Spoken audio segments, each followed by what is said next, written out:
Velaí que xa estamos chegando a Samaín. Como xa sabedes, o Samaín é a noite do 31 de outubro. A noite celta dos defuntos. O momento do reencontro cos mortos. Hai moito tempo, os druidas, que eran os sacerdotes dos celtas, consideraban esta data como un momento perfecto para honrar os defuntos. Pensaban que estes aproveitaban a noite do Samaín para visitar as que foran as súas aldeas en vida. E aqueles druidas que viviron por aquí deixáronos esta singular tradición, o Samaín. En moitas aldeas pensábase, non hai moito, que no Samaín os defuntos visitaban as igrexas onde se celebraban misas pola súa alma. Así é que, por se acaso, durante o día de defuntos, a xente non se alonxaba moito das súas aldeas, non fora que se atopasen con algunha ánima descoñecida que lles puidese facer dano. Ánimas, defuntos, meigas, santa compaña... Por aquí temos moitísimas cousas polas que pasar medo no Samaín.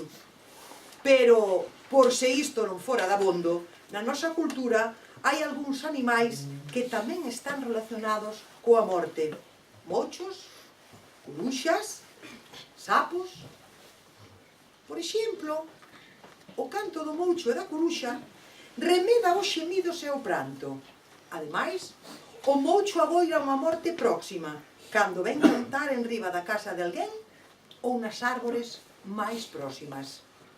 Así que é normal que, como imos escoitar agora, unha pobre rapaza nunha noite negra pasara un pouco de medo cando viu un moucho.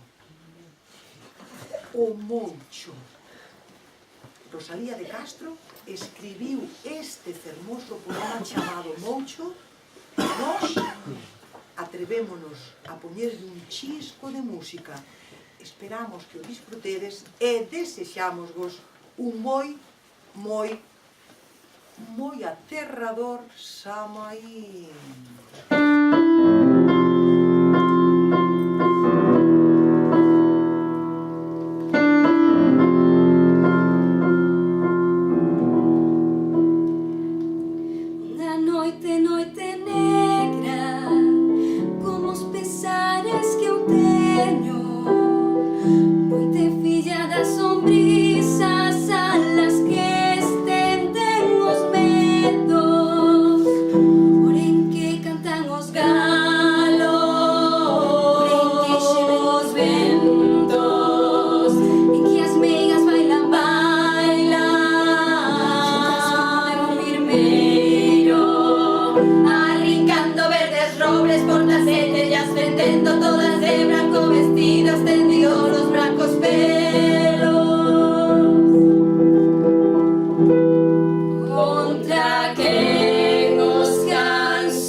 Ai, se acorde